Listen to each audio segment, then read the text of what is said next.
యుద్ధంలో ద్రుపదుణ్ణి బంధించడం అసాధ్యం అని అర్జునుడు సోదరులతో కలిసి నగరానికి వెలుపల అరక్రోసు దూరంలో నిలబడ్డాడు. దూరంగా ఉన్నారు, వీళ్ళంతా ముందు వెళ్ళారు ఆతరంగా. అటు ద్రుపదుడు కౌరవులను అన్ని వైపుల నుంచి చుట్టుముట్టి దాడి చేశాడు. బాణాలతో పెద్ద వలను వేసి వారిని మూర్ఛపోగొట్టాడు. ద్రుపదుడు ఒంటరిగా అలా రథంలో యుద్ధభూమిలో వేగంగా పరాక్రమిస్తూ ఉండే కౌరవులు ఎంతో భయపడిపోయారు.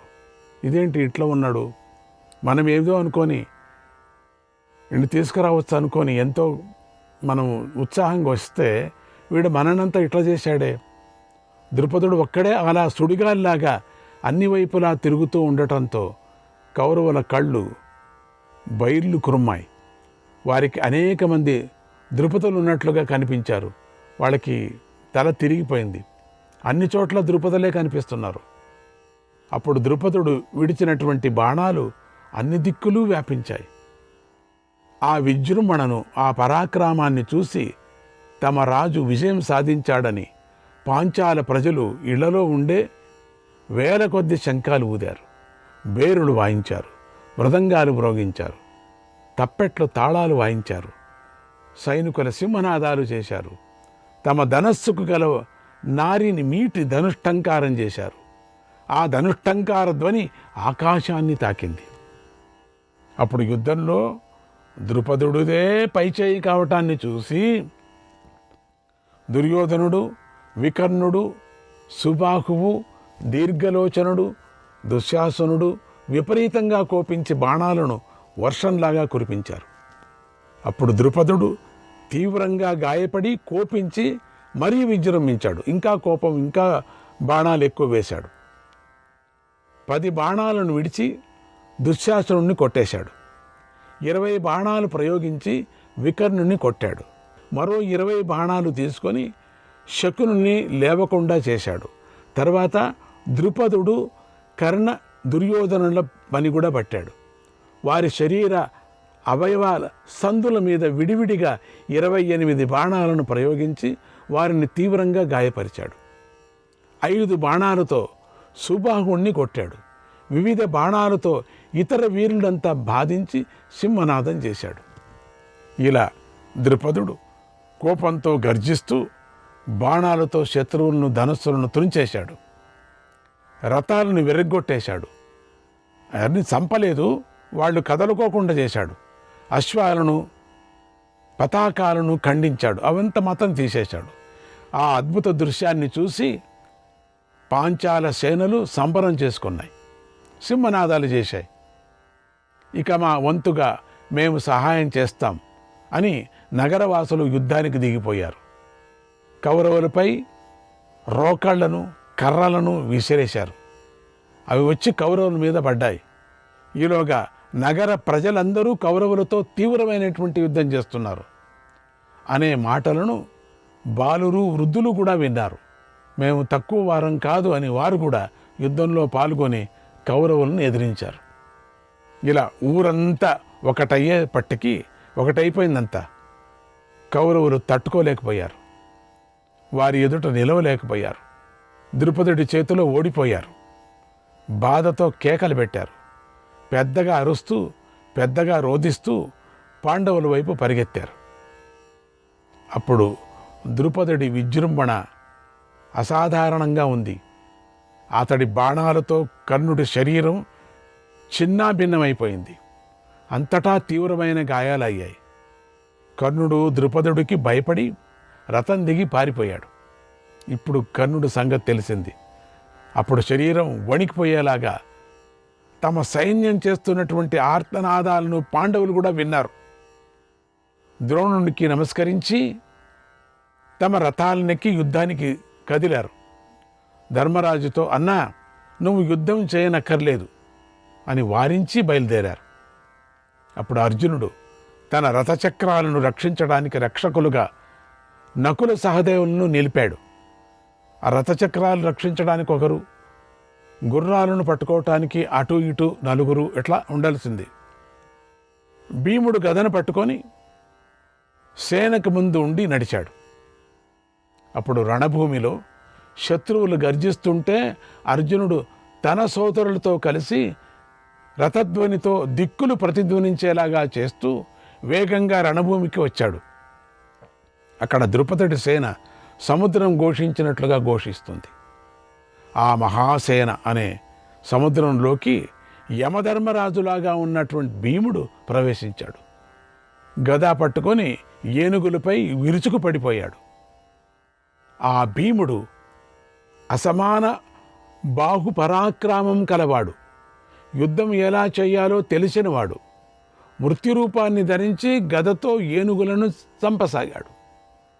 ద్రుపదుడు ఏనుగులు సామాన్యమై కావవి, అసాధారణమైన బలం కలిగి ఉన్నాయివన్నీ కూడా. పర్వతమంత ఎత్తు ఉన్నాయి. భీముడు అంతటి ఏనుగుల తలలను గదతో పగలగొట్టేశాడు. దాంతో వాటి తలలు పగిలిపోయాయి. అవి వజ్రాయుధం దెబ్బలకు నేల కూలిన పర్వతాలలాగా నేలపై పడిపోయాయి. భీముడు మరింత వేగంగా కదిలి గుర్రాలను, రథాలను, పదాతి సైనికులను, రథికులను కూడా పడగొట్టేశాడు. అప్పుడు ఆ భీముడు విజృంభణ ఎలా ఉంటుంది అంటే, గోపాలుడు దండాన్ని చేతిలో పట్టుకొని పశువులను తోలుతూ తరిమి తరిమి కొట్టినట్లుగా ఉందట. మనము భాగవతానికి వెళితే చాలా టైం అవుతుంది. అది ఇక్కడ ఒక అత్యంత సూక్ష్మంగా వ్యాస భగవాన్ను తీసుకొచ్చారు. గోపాలుడు తన వేణుకర్రను తీసుకొని ఆ గోవుల మంద, కొన్ని కోట్ల గోవుల మంద తరుముతుంటే ఎట్లా ఉంటుందో అట్లా ఉన్నాడు. అట్లా తిరుగుతున్నాడు గోపాలుడు. భాగవతం అందరూ చదువుకోండి, తెలుస్తుంది, వినండి. అట్లా భీముడు కూడా అలాగే రథాలు, వేణుగులను వెంటబడి తరిమి తరిమి కొట్టాడు. అవి భీముణ్ణి చూసి పారిపోయాయి. రథాలపైన గల వీరులు రథాలు వెనక్కు త్రిప్పుకొని పారిపోయారు. పాండవుల వ్యూహంలో ఈ భాగం పూర్తి అయిన తర్వాత అర్జునుడు రంగంలోకి దిగాడు. గురుదేవులకు సంతోషం కలిగించాలని యుద్ధం ప్రారంభించాడు. బాణవర్షాన్ని కురిపిస్తూ వీరుడైన ద్రుపదుడినే తరిమి కొడుతూ దాడికి దిగాడు. బాణాలను ధారగా ప్రయోగిస్తూ అన్ని దిక్కులా ఉన్నటువంటి అశ్వాలు, రథాలు, ఏనుగులను సంహరిస్తూ ప్రళయాగ్ని ప్రకాశించినట్లుగా ప్రకాశించాడు అర్జునుడు. ఇక లాభం లేదని పాంచాల, శృంజయ సైనికులు తెగించి రకరకాల బాణాలు ప్రయోగిస్తూ అర్జునుడిని చుట్టుముట్టి సింహనాదం చేశారు. ఆ సింహనాదాలను, వీరాలాపాలను అర్జునుడు వినలేకపోయాడు. వేగంగా బాణాలను ప్రయోగించి పాంచాల సైన్యాన్ని కప్పేశాడు. వారిని మూర్చిపోయేటట్లుగా చేశాడు. హఠాత్తుగా వారి మీద దాడి చేశాడు. అప్పుడు అర్జునుడి యొక్క వేగం వర్ణించటానికి సాధ్యం కాదు. అంత మేఘంగా, అంత విస్తృతంగా, అంత అంత ఇప్పుడు పైన గాలి వాన వస్తే కొన్ని మేఘాలు తరుముకొని వెళ్ళేదే మనకు అర్థం కాదు. అదే అంతగా ఉంటే ఇంక అర్జునుడు ఎట్లా ఉంటాడు? అర్జునుడు నిరంతరంగా బాణాలు ప్రయోగించాడు. ఎప్పుడు బాణం సంధిస్తున్నాడో, బాణం ఎప్పుడు విడుస్తున్నాడో ఎవరికీ తెలియలేదు. అసలు బాణం ఎప్పుడు పట్టుకుంటున్నాడో తెలియదు, ఎప్పుడు సంధిస్తున్నాడో తెలియదు, ఎప్పుడు సర్దుకుంటున్నాడో తెలియదు. అర్జునుడి బాణాలతో అక్కడ చీకటి క్రమేసింది. విపరీతమైన బాణాలు వచ్చేసాయి. అన్ని బాణాలు అక్షయతోని కదా, అది అక్షయం కదా. ఎవరు ఇంకొకరు వచ్చి బాణాలు వేయాల్సిన పని లేదు అక్కడ. అక్షయం తీస్తూ ఉంటే అక్షయం అవుతూ ఉంటుంది. 1కి 2, 2కు 4, 4కు 8 ఇట్లా పడుతూ ఉంటాయి. ఇంకా చూసుకోండి ఎంత వేగంగా వెళుతోంది బాణం. అట్లా కంప్యూటర్ లాగా వెళుతుంటుంది. అర్జునుడి బాణాలతో అక్కడ చీకటి క్రమ్మేసింది అంత పూర్తిగా. భూమి, ఆకాశం, దిక్కులు ఏవీ కనిపించకుండా పోయాయి. అది చూసి ఇటు అర్జునుడి పక్షంలో సంబరాలు ప్రారంభమయ్యాయి. అందరూ అర్జునుడిని అభినందిస్తూ సింహనాదాలు చేశారు. ద్రుపదుడు అది సహించలేక తన సోదరుడైన సత్యజిత్తుతో కలిసి అర్జునుడిని ఎదిరించాడు. ద్రుపదుడు అర్జునుడిని ఆక్రమించాడు. అప్పుడు అర్జునుడు ఆ దాడిని ధీటుగా ఎదుర్కొన్నాడు. బాణాలతో ద్రుపదుడినే కప్పివేశాడు. సింహం గజరాజును నిలబెట్టేసినట్లుగా అర్జునుడు ద్రుపదుడిని కదలకోకుండా నిలబెట్టేశాడండి. అది చూసి పాంచాల సేనలు ఆహాకారాలు చేశాయి. ఇక తట్టుకోలేకపోతున్నాయి, భయపడుతున్నారు. ఇక ద్రుపదుడిని బంధించటమే మిగిలింది. అయిందంతా. చుట్టూ ఉండే వాళ్ళందరూ కింద పడిపోయారు. అసలు చీకటిగా వేరే ఉంది. అర్జునుడి యొక్క బాణాలతో చీకటి అయిపోయింది మొత్తం. ఎవరెక్కడ నిల్చున్నారో తెలియటం లేదు. అప్పుడు సత్యజిత్తు అర్జునుడిని ఎదిరించి యుద్ధం చేశాడు. ఆ సమయంలో వారి పోరు ఇంద్రుడికి బలికి సాగినటువంటి భయంకరమైనటువంటి పోరులాగా సాగే. ఇంద్రుడు బలి. మనం మళ్ళీ ఒకసారి జ్ఞాపకం చేసుకుందాం భాగవతాన్ని, హరివంశాన్ని.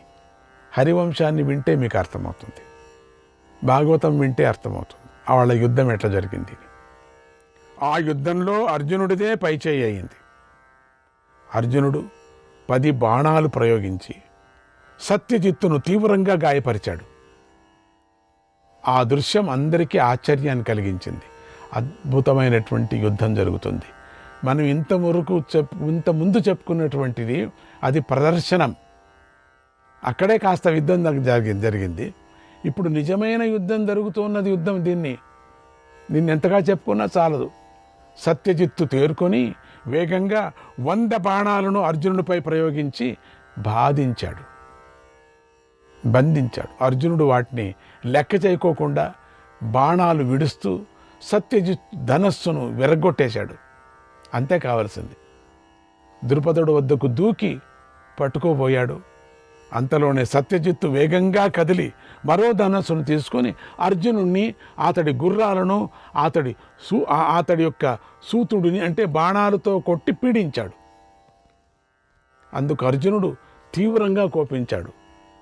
అతడు నశించాలని బాణాలను ప్రయోగించాడు. ఇప్పుడు ప్రయోగం మనసులో అట్లా వేసుకొని అప్పుడు ఆ బాణాలు సత్యజిత్తు గుర్రాలను కొట్టాయి, ధ్వజాన్ని కొట్టాయి, వింటిని విరిచేశాయి, అతడు పిడికిలిని గాయం చేశాయి, రథరక్షకుడికి సారథిని తీవ్రంగా గాయపరిచాయి.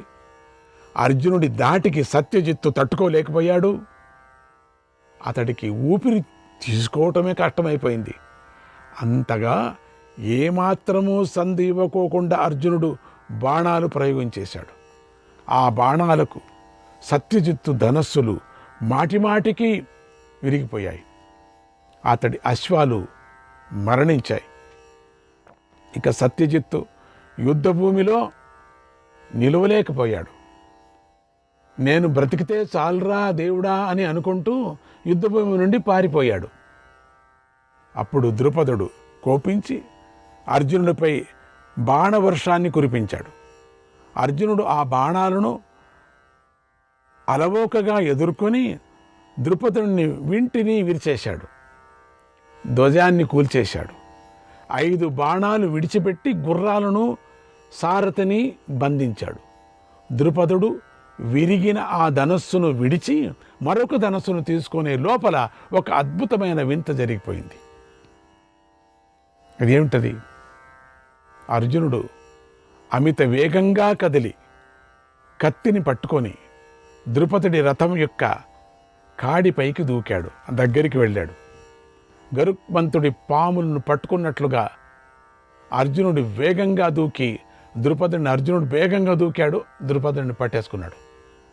అది చూసి పాంచాల సైనికులు ఎంతో భయపడి 10 దిక్కులకు పారిపోయారు. అర్జునుడు సింహనాదం చేసి ద్రుపదుడిని పట్టుకొని యుద్ధభూమిని విడిచిపెట్టాడు. పట్టుకున్నాడు అంతే. ఒక కుక్క పిల్లను పట్టుకున్నట్టు పట్టుకున్నాడు, ఒక పంది పిల్లను పట్టుకున్నాడు, ఒక కోడి పిల్లను పట్టుకున్నాడు. అర్జునుడు విజయుడై రావటాన్ని చూసి ఇతర సైనికులు, రాజకుమారులు ఒక్కటై పాంచాల రాజ్యాన్ని ధ్వంసం చేయసాగారు. ఆ సమయం చూసుకొని పాంచాల దేశం మొత్తం నాశనమైంది. అప్పుడు అర్జునుడు భీముడితో, అన్నా భీమసేన, ఈ ద్రుపదరాజు కురువీరులకు బంధువు. అందుచేత ఆయన సైన్యాన్ని చంపవద్దు, కురు సైన్యాన్ని చంపవద్దు. అది పద్ధతి కాదు, మర్యాద కాదు. కేవలం గురుదక్షిణగా ద్రుపదుణ్ణి మాత్రమే బంధించి తీసుకొని వెళ్ళి ఆచార్యుల వారికి అప్పగించాలంతే. ఇదే మనం చేయవలసిన పని. మిగతా వాళ్ళని చంపటం కాదు. మనం వీడి మీదే పడి వీడి చుట్టూ ఉండిన వాళ్ళని కింద వేసి వీడిని పట్టుకోవటమే మనకు ఆజ్ఞ, అంతే. మనకు ఏదేదో చేసేశారు అందరూ చేరి. ఆ మాటలు విని భీమసేనుడికి యుద్ధమందు తృప్తి తీరలేదు. ఆయనకి తీరలేదు. చాలామందికి యుద్ధం చేయాలంటే చెయ్యంతా ఇట్లట్లో ఉంటుంది, వాళ్ళకి మాదిరిగా కసిపిసిగా ఉంటుంది. అది గుద్దుకోవాలనే వాళ్ళకి కూడా అట్లే ఉండే. బ్రెజిలింగ్ చేసే వాళ్ళకి కూడా ఏమి దొరకకపోతే ఆ ఇనుప గుద్దుల్ని గుద్దుతూ ఉంటారట. అట్లా అసనంగా యుద్ధాన్ని ఆపాడు. యుద్ధాన్ని ఆపి వెనక్కు తిరిగాడు. రణరంగంలో పాండవులు మంత్రులతో సహా ద్రుపదుడిని బంధించి తీసుకొని వచ్చారు. తాళ్లతో కట్టారు. జుట్టు పట్టుకున్నాడు. ద్రోణాచార్యుడికి వారికి కానుగ్గా ఇచ్చారు. జుట్టు పట్టుకొని ఇట్లా తీసుకొచ్చి ఇచ్చేశాడు. ఈ ఘటనతో ద్రుపదుడి గర్వం నశించింది. అతడు ధనాన్ని కోల్పోయి ద్రోణుడికి వసుడై ఉన్నాడు. ద్రోణుడు ఆ ద్రుపదుడిని చూసి మనస్సులో గత వైరాన్ని తలిచాడు. అతడితో ఇలా అన్నాడు, ఓ రాజా, నా బలంతో నేను నీ రాజ్యాన్ని చితకగొట్టాను, గెలిచాను. నీ నగరాన్ని ధ్వంసం చేశాను, మట్టి పాలు చేశాను. నీ ప్రాణాలు ఇప్పుడు శత్రువుల చేతిలో ఉన్నాయి. ఇప్పుడు చెప్పు, నువ్వు ఆనాటి స్నేహాన్నే కోరుకుంటున్నావా అని చిరునవ్వు నవ్వాడు ద్రుపదుడు. ద్రుపదుడు మాట్లాడలేకపోయాడు. ఆయన చిరునవ్వు నవ్వుతుంటే ద్రుపదుడు చూస్తూ మాట్లాడలేకపోయాడు. తల వంచుకునే ఉన్నాడు ద్రుపదుడు. అప్పుడు ఆచార్య ద్రోణుడే ఇలా పలికాడు, వీరుడా, నువ్వు వీరుడివే, భయపడకు. నీ ప్రాణాలు పోతాయని బాధపడకు. మేము విప్రులం, క్షమించేవారం. బాల్యంలో నువ్వు నాతో కలిసి ఆశ్రమంలో ఆడుకున్నావు. దాంతో నీతో నాకు స్నేహం, ప్రేమ కలిగాయి. నేను నీతో మళ్ళీ స్నేహాన్నే కోరుకుంటున్నాను. వరం దదామితే రాజన్ రాజ్యస్యార్థమవాప్నుహి. రాజ్యస్యార్థమవాప్నుహి. నీకొక వరం ఇస్తున్నాను, తీసుకో. ఈ రాజ్యంలో అర్ధభాగం నీది. నువ్వు పూర్వం రాజు కానివాడు రాజుకు స్నేహితుడు కాలేడు కదా అని అన్నావు కదా. అందుకే నేను నీ రాజ్యాన్ని తీసుకునేందుకు ప్రయత్నించాను. అందుకే నీ రాజ్యాన్ని నేను తీసుకున్నాను. ఇప్పుడు నేను తీసుకున్నా. గంగకు దక్షిణం వైపున గల భాగానికి నువ్వు రాజు, ఉత్తర వైపున గల భాగానికి నేను రాజును. జాగ్రత్తగా ఉండు. ఇది నీకు నచ్చితే నన్ను మిత్రుడుగానే భావించు అన్నాడు ద్రుపదుడు. ఆ రోజు అన్నావు కదా, మిత్రులు కుక్కే, పులే, ఏదేదో మాట్లాడావు కదా. అప్పుడు రాజు రాజే అని అన్నావు కదా. ఇప్పుడు నేను కూడా రాజు. ఇప్పుడు నిన్ను గెలుచుకున్నాను. ఇప్పుడు కేవలం నా శిష్యులు గెలిపించారు, గెలిచివేశాను. నేను గెలిచా. నేను ఇప్పుడు రాజు. నీకు అర్థం తీసుకో, దాంట్లో సగం తీసుకో నువ్వు. అప్పుడు నేను రాజు కదా. ద్రుపదుడు మహాత్మా, నీ వంటి పరాక్రమవంతుడికి ఇంతటి ఔదార్యం ఉండటం ఆశ్చర్యంగా ఉంది. నేను నిన్ను ఇష్టపడుతున్నాను. నీతో శాశ్వతమైన మైత్రినే కోరుకుంటున్నాను అన్నాడు. ఆ మాటలు విని ద్రోణుడు సంతోషించి ద్రుపదుడిని విడిచిపెట్టాడు. అతన్ని ఆదరించి సత్కరించి అర్ధరాజ్యాన్ని ఇచ్చి పంపించాడు. మళ్ళీ దాంట్లో కూడా జాగ్రత్త అని అర్ధరాజ్యమే ఇచ్చాడు. ఇప్పుడు ఈయన కూడా రాజే కదా. ద్రుపదుడు దీన హృదయంతో వెళ్ళాడు. శ్రీకృష్ణాయ పరమాత్మనే నమః.